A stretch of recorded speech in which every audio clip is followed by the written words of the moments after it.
গরমের জন্য জুইয়ের morning school হয়েছে এখন। সকাল 7টা 7:30টার দিকে যায়, আসে 9টা 9:30টার দিকে। তো 9:30টার দিকে স্কুল থেকে নিয়ে এসেই বর গিয়েছিল মুসুর ডাল নিয়ে আসতে। মুসুর ডাল, বাসন মাজার সাবান, লাক্স সাবান, হোগলা সাবান, আরো অনেক কিছু খরচ ছিল, সেইগুলোই নিয়ে আসতে গিয়েছিল। সেই 11টা থেকে 1টা পর্যন্ত কল করে যাচ্ছি এক টানা, ও ফোন তুলে না। তার কারণ মোবাইলটা সাইলেন্ট করা ছিল, ও বুঝতেই পারিনি।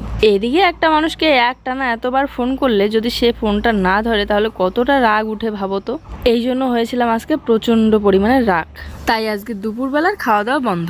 খিদে তো প্রচন্ড পেয়েছে, পেট চুচু করছে, কিন্তু খাইনি। আর বর খেয়েছিল তবু অল্প একটু। আমাকে অনেকবার খেতে ডাকছিল, কিন্তু আমি রাগ করেছি বলে খাইনি। তাই সারাটা দুপুর গিয়ে বিকেল বেলাটা রাগ কমার পর এই যে এখন খেতে বসেছি, আর বরকেও খাওয়াই দিচ্ছি।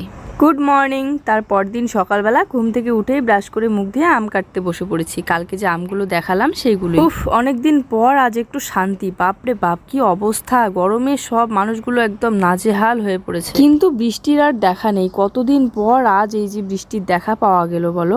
অনেকদিন পর আজ কিন্তু এরকম আবহাওয়ায় সবাই ভীষণ খুশি। এই বিকেল বেলা থেকে বাইরের আবহাওয়াটা অনুভব করছি। কি সুন্দর হাওয়া ছিল এতক্ষণ, তারপরেই আসলো এত সুন্দর একটা বৃষ্টি। তো জুই চলে গেল টিউশনে, ওর বাবা রেখে আসলো। আর বিবান তো এখানে একা একা খেলবে না, জুই থাকলে তবু জুইয়ের সাথে খেলে।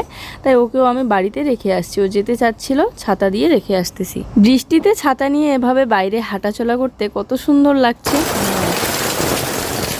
চারিদিকটা এত পিছলা হয়েছে, অল্পের জন্য পড়ে যেত বাচ্চাটা। আমি এদিকে ছাতা নিয়ে ভিতরে যেতে পারলাম না, কারণ বাসগুলো আছে বলে আমি এখান থেকেই ব্যাক করলাম।